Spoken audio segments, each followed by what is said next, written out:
و مسیرت ادامه بدی، مستقیم باش، نه با سختی ها، نه با قضاوت های بیجا، نه به اصطلاح با پروپاگاند ها و تهمت های مردم. یک وجب از مسیر اهدافت عقب نرو، برو تو کارت بکن، ادامه بدی، باش مردم قضاوت بکنن هر چی که میگن. واعبد ربک، پروردگارت پرستش بکن، نماز بخوان، روزه بگیر، حج برو، قرآن تلاوت بکن، سخاوت داشته باش، منفعت برسان، اخلاق، تعهد، صداقت داشته باش تا زمانی که مرگ به سراغت میاد.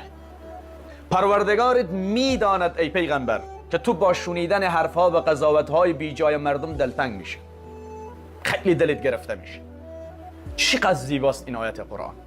یعنی پیغمبرم که پیغمبر بود تأثیر میکرد این حرفهای مردم، قضاوتهای بی جای مردم، تهمتهای مردم، خواه یا خواسته یا ناخواسته روی انسان تأثیر میکنه.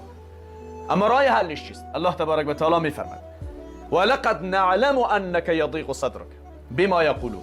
اولا به ایمان داشته باش که الله میداند آنچه که مردم در موردت میگویند، باشه که بگویند. همین که رب العالمین میداند همین کفایت میکند. الیس الله بکاف عبده؟ آیا الله کفایت نمیکند به ما خودت؟ والله علی کل شیء شهید، بر همه چیز او گواه و دانا است که آیا مردم راست میگن یا دروغ، حرفشان صادق است یا کذب، تهمت است یا به اصطلاح حق است. باشه بگویند.